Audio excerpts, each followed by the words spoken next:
আসসালামু আলাইকুম গাইস, সবাই কেমন আছেন? আশা করি ভালো আছেন। এই প্রথম একটু উপযোগী, একটু গ্রহণযোগী দুইটা কথা বলতে যাচ্ছি। যদি আপনাদের কাছে গ্রহণ হয় আমার এই কথাগুলো, আমি বলবো না আপনাদের আমার চ্যানেলটা সাবস্ক্রাইব করেন, আমাকে লাইক কমেন্ট করেন।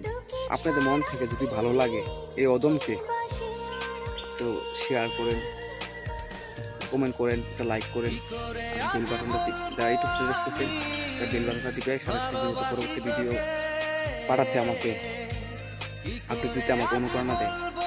তো যে কথা বলতে চাচ্ছি, আমি কিন্তু স্কেপ করে কাট করে কোনো ভিডিও বানাচ্ছি না, ডাইরেক্টলি এই যে ফামল বাগানে আমি কাজ করি, অথচ ফামল বাগানে না, এই যে চাষ করতেছি আমি বাংলাদেশের মতো চাষ করতেছি, সবজি লাগাবো। ঠিক আছে, বুঝছি আমার মেশিন করে আছে, আল চাষের মেশিন। তো যে কথা বলতে আজ আপনাদের সামনে, আবেগ আমাকে শেষ করে দিচ্ছে, শুধু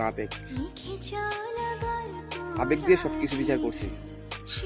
আর আজকে বুঝতেছি আবেগটা জীবনে অনেক কষ্টের দিকে ঠেলে দিছি।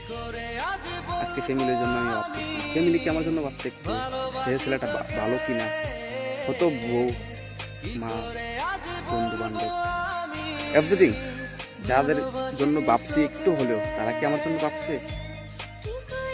হ্যাঁ, ভাবতে হবে, কিন্তু এতটা বাবা নয় যে নিজের প্রতি অবিচার করা। আমি কিন্তু অলরেডি অবিচার করে ফেলছি নিজের প্রতি, নিজেকে এত কষ্ট দিয়ে ফেলছি, ডিপ্রেশনে সবসময় ফালায় রাখছি। শুধু আমারই কারণ, আমি কাউকে দোষ দেবো না, আমার কপালের দোষ নয়, শুধু আমার বোঝার কারণে। যখন বোঝার বয়স ছিল তখন বুঝি নাই। এখন বুঝলে কি হবে? কিছু শিখার মতো, কাউকে একটু সময় দেওয়ার মতো সেই সময়টা আমার হাতে আছে কি? নাই, কারণ ফ্যামিলি বড় হয়ে গেছে, ফ্যামিলিকে দেখতে হবে। যদি আমি শিখতে যাই, আমার আর্থিক দিয়ে আমি একদিন দুর্বল হয়ে যাব। সেই জন্য শেখা যায় না, কাজ করতে হয়, পরিশ্রমে জব করতে হয়। আলহামদুলিল্লাহ সবকিছু নিয়ে ভালো আছি, বাট ডিপ্রেশনে সবসময় থাকি। এটাই আমার আবেগের কারণ। আর যারা এখনো সময় আছে, যারা 18 থেকে 30 বছরের ভিতরে, এই বয়সটার ভিতরে আছেন, তাদেরকে বলবো বাবার হোটেলে না থেকে, বাবার পাশে না দাঁড়ায় বাবাকে একটু হেল্প করেন। যেমন বাবা যাচ্ছে কাজে, একটা কাজ করতেছে, একটু হেল্প করেন, বাবার মনটা অনেক খুশি হবে। আমার আব্বু এটা বলা লাগে না আমাকে, আমার মা এটা বলা লাগে নাই, লেখাপড়া ছেড়ে লেগে গেছি, কিন্তু শিখার টাইম পাই নাই। যদি একটু শিখতে পারতাম কোনো কিছু, হয়তো বা কিছু করতে পারতাম। আর আমি আজকে মনে দিয়ে যাচ্ছি দিনের পর দিন ফ্যামিলিকে ভালো রাখার জন্য। ফ্যামিলি আমার কাছে একটা মোবাইল চাইছে, ওই মোবাইলটাও আমি দিচ্ছি। ফ্যামিলি বলতে ফ্যামিলির যে কোনো একজন সদস্য, যে কোনো একটা মেম্বার, যেমন ভাই, ব্রাদার, ভাগিনা, বাতিজা, এভরিথিং ফ্যামিলির যত ফ্যামিলি আছে, মামার কুল, বাবার কুল, চাচার কুল, বন্ধুর কুল, সব যারা যেটা চাইছে সেটা দেওয়ার চেষ্টা করছি। আর না দিতে পারলে বলছি ওয়েট করতে, আশা দিছি। ওই আশা বসে আসছে, পরে আমাকে ফোন দিচ্ছে, আমাকে লজ্জা দিচ্ছে। তারপর লজ্জা পারি না, কষ্ট করে তুলছি, এরপর পারি না, এরপরও আমি দিছি তাদের মনটা ভালো রাখার জন্য। এটা কি সম্ভব? আমি চাইলে কি কাউকে ভালো রাখা সম্ভব? পসিবল না, এটা পসিবল না। আল্লাহ পাক বলে দিচ্ছে যে আমি কাউকে হেদায়েত দিলে সে হেদায়েত প্রাপ্ত হয়, আমি কাউকে কোনো কিছু দিলে সে আর্থিক সাফল্য হয়। যদি আমি কাউকে ভালো না রাখতে চাই, সে কখনোই ভালো থাকবে না। আর তুই যদি বান্দা যত চেষ্টা করো, সারা দিন 24 ঘন্টা তুই শ্রম দিয়ে চেষ্টা করো ভালো রাখার জন্য, তুই কি ভালো রাখতে পারবি? পারবি না। এটা আমার কাছে কাউকে ভালো রাখার, কাউকে রিজিক বাড়ানোর, কাউকে একটু ভালো করে চলার, আর্থিক সফলতা দেওয়ার, সবকিছু দায়িত্ব আমার কাছে। তুই যত চেষ্টা করো মানুষের মন ভালো করার জন্য, তুই মনের মালিক নয়। এটাই কিন্তু বাস্তবতা। সবাইকে ভালো রাখার চেষ্টা করছি, সবাইকে। আজকে নিজে ভালো, বলবো না যে ভালো নাই, আলহামদুলিল্লাহ। তো এখনো যারা শিকার বয়স আছে, সবাই তো মোবাইল চালান, যাদের হাতে আমার এই ভিডিওটা চলে যাবে, একটা কথা শুধু না নেন, কিছু একটা করেন, যে কোনো কিচ্ছু, যেহেতু এটা কামে আসবে কখনো শিকার মতো। দেখেন আজকে চেষ্টা করলেও শিখতে পারতেছি না। লেখাপড়া ছেড়ে মা বাপ বলে নাই যে কাজ কর, বিগ ফ্যামিলি ছিল, ওর অশান্তি ছিল, ভাবছিলাম শান্তিটা এনে দেবো, একটু কষ্টই করে হোক, কিন্তু হয় না। আমি ভালো রাখতে পারি না, একটু ভালো রাখতে চাই, অন্য দিক দিয়ে আবার এই কষ্ট শুরু। যেমন এই বিদেশে লড়াই করতে হচ্ছে, বিদেশ করতেছি, লড়াই করতে হচ্ছে। দেশে তো লড়াই করছি, আবার বিদেশে এসে লড়াই করতেছি। যেমন আমার একসাথে যাদের সাথে কাজ করি, তাদের সাথে দ্বন্দ্ব হয়ে যায়, স্যালারি বেশি আসলে কম আসতে হয়ে যায়, এরপরে বিনা কারণে দোষী হওয়া লাগে। যেমন আমি সত্য কথা বলবো, আমি চুরির দায়েও দোষী, চুরির দায়েও আমি দোষী। আমাকে এরকম দায় দিয়েছে, আমি দেশেও পাঠানো হয়েছে আমাকে, আবার দেশে থেকে আনছেও। আল্লাহর রহমত ছিল, করোনার সময় দেশে গেছিলাম, 18 মাস ছিলাম, তখন আসছি ডো ছিল। মালয়েশিয়া প্রথম আসছি, সেটা আমার মাত্র 50,000 টাকা গেছে, পুরো ফ্রিতে আসছি। সেটাও আল্লাহ আমাকে দিছে, তাতে বুঝতে পারি যে আল্লাহ অবশ্যই আছে। কিন্তু তার পাশাপাশি অনেক কিছু, অনেক টাকা এমনি এমনি বের করছি, মানুষে বলে। কিন্তু আমার মনে হয় যে আমি ফ্যামিলিগত যে জিনিসটা আমার নলেজে ছিল, আমার মাইন্ডে ছিল,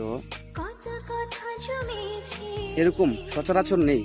সচরাচর এমন 8-10টা ছেলের ভিতরে নেই ফ্যামিলি ভালো রাখার জন্য এমন মাইন্ড নিয়ে এসে যে বিদেশে আসে। ফ্যামিলিকে ভালো রাখবো, জাস্ট নিজে না। হ্যাঁ, এটা আমার ভিতরে ছিল।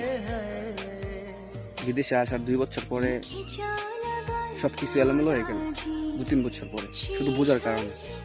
একটু যদি বুঝতাম, হয়তো আজকে আমি কষ্ট করতে হয় না। না, বলবো না কষ্ট করতে হয় না, সুখ দেওয়ার মালিক আল্লাহ, এই দুনিয়ার মানুষকে দিতে পারবে না। ভালো রাখতে চেষ্টা করছিলাম, সবাই রাখতে পারি না, নিজেই খারাপ হয়ে গেল। ডিপ্রেশন সবসময় থাকতে হয়। আমার এই ভিডিওটা লং, কারণ কিছু আবেগের কথা বলতে গেলে থামা যায় না। সত্যি চলতে পথে অনেক বন্ধু হয়েছে আমার, ভালো বন্ধু, খারাপ বন্ধু বলবো না, সবাই ভালো বন্ধু। কেউ ভুল বুঝে বন্ধুত্ব নষ্ট হয়, যে কোনো কারণে নষ্ট হয়। আমার বসগুলো অনেক ভালো ছিল, যতগুলো বস আমার ছিল সবগুলো ভালো ছিল, লাইক করতো আমাকে, ভালোবাসতো, যে কোনো কাজে তো 1 নম্বর থাকতে চেষ্টা করছে সবসময়। আমি যখন হাফিজি মাদ্রাসা করি, তখন আমাকে নাম দিছিল যে 1 নম্বর মাথা, 1 নম্বর মাথা নাম দিছিল আমার ফ্রেন্ডরা। এমনকি আমার যে হুজুর, যে আমার টিচারও আমাকে বললে 1 নম্বর মাথা বলতো। ওইখান থেকে আজকে দজা ভাঙ্গা আমি, শুধু একটু বোঝার কারণে। ভাইয়েরা হেল্প করছে, হ্যাঁ ভাইয়েরা বড় করছে, বড় করার পর কিছু একটা দেয় নাই। লেখাপড়া ছেড়ে দিতে হয়েছে অল্প সময়, লেখাপড়ার জন্য অনেক চাপ হয়েছে আমার ফ্যামিলি থেকে, কিন্তু লেখাপড়া আমি করতে চাই না। কারণ বড় অশান্তি থেকে লেখাপড়া হয়, বড় যদি অশান্তি থাকে, আমার ভাইয়েরা যদি ঝগড়া লাগে, ভাইয়েরা বাবিরা মার সাথে যদি ঝগড়া লাগে, এটা ওইটা, লেখাপড়া তো আর হয় না, তাই না? তখন ওই নলেজ থেকে বলছি, যা তাদেরকে ছেড়ে দেখি আমার বাপ মাকে আমি ভালো রাখতে পারি কিনা, ভাইকে ভালো রাখতে পারি না, বোনকে ভালো রাখতে পারি। হ্যাঁ, ভালো রাখছি, ভালো আছেও এখনো, কিন্তু আমাকে ভালো রাখার জন্য কেউ কিছু একটু কষ্ট করছে না? করে নাই। তা তো আমি কারো প্রতি খুব না, কাউকে কষ্ট দেবো এরকম মনে নাই। লাস্ট মতো কষ্ট দিয়ে ফেলছি, আমার যে রক্তের যারা, তাদের কষ্ট দিয়ে ফেলছি, তাদেরকে এখনো দিচ্ছি। তারা বোঝে না হয়তো, আমি ভাবি, আমি কিছু ভাবি, আবেগ দিয়ে ভাবি, তাই হয়তো এখনো। আর কিছু একটা কি জানি, আমার একটা অভ্যাস, আমি স্ট্রোক করতে পারি না, সুইসাইড করতে মুড নিতে পারি না, কারণ ইমোশনাল হয়ে যায়। ইমোশনাল, আমি মরলে কি হইব ওইটা ভাবি, যে আমি মরলে কি হইব, আল্লাহ চালাইব, আল্লাহই তো চালাইব। আমি মরলে কি হবে সেটা আমি ভাবি সবসময়, যে আমি মরলে আমার ফ্যামিলি কি করবে, এটা করবো ওইটা করবো, শুধু ভাবতে থাকি। সুইসাইড করতে পারি না, আর সুইসাইড করা ঠিক হয় না ইসলামের দৃষ্টিতে। আমি একজন মাদ্রাসা পড়বো একজন মানুষ, মাশাআল্লাহ আরবি কিছুটা হলো জানি, হাদিস পড়ছি, হয়তো আগে পড়ি নাই কিন্তু এখন পড়ি মোবাইলে।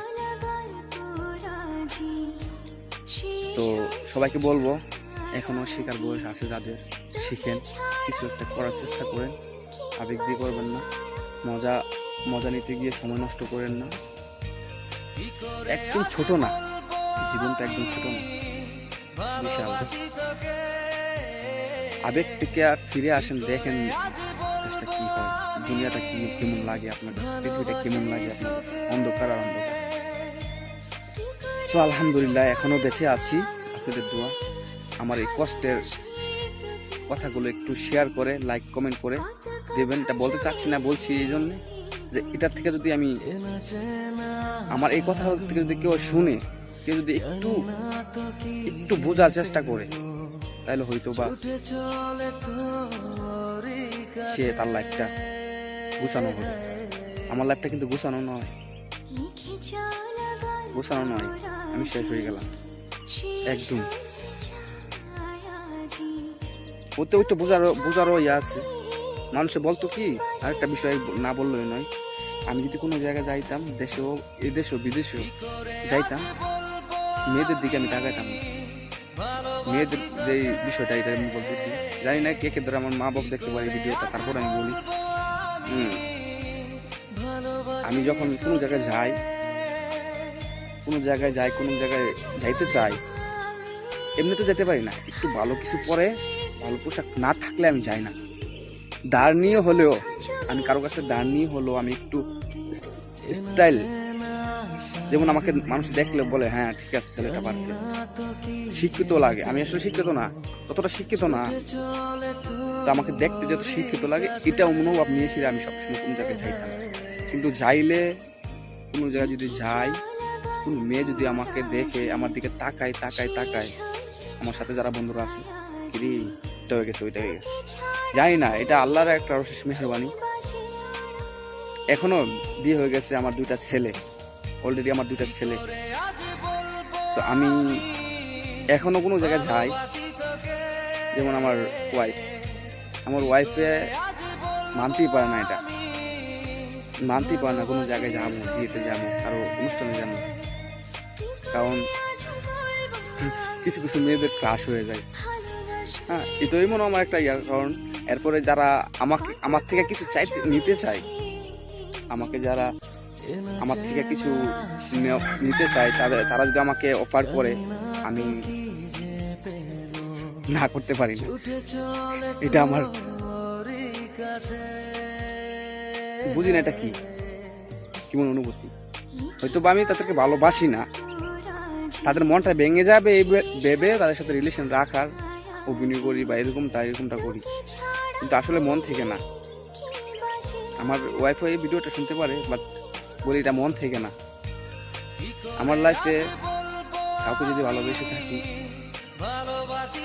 আমার ওয়াইফ, মন থেকে ভালোবাসবো সারা জীবন, তাকে নিয়ে থাকবো। সে যদি বুঝে, না বুঝলে তো কিছুই না। বাই দ্য ওয়ে, বহুত লম্বা করে ফেলছি ভিডিওটা, একটু মনোযোগ সহকারে একটু শুনেন আমার ভিডিওগুলো। আমার কষ্টের কিছু বিন্দু মাত্র আমি তুলে ধরছি, আর লং পরে আছে, পরবর্তী ভিডিওতে আবার ইনশাল্লাহ চলে আসবো আপনাদের কাছে। প্লিজ যারা এখনো সাবস্ক্রাইব করেন নাই বা লাইক, আমার ফেসবুক থেকে যারা দেখতেছেন তারা এখনো ফলো দেন নাই, দয়া করে অনুরোধ করি আমার ভিডিওটা শেয়ার করে দেন। আমার জীবন কাহিনী একটু হলো মানুষ শুনুক, আর আমার এই কাহিনী থেকে যদি কেউ একটু সচেতন হতে চাই, হতেও পারে। এটা আল্লাহ, আমি পারবো না, আল্লাহ চাইলে সম্ভব। রেখে দিলাম। আসসালামু আলাইকুম।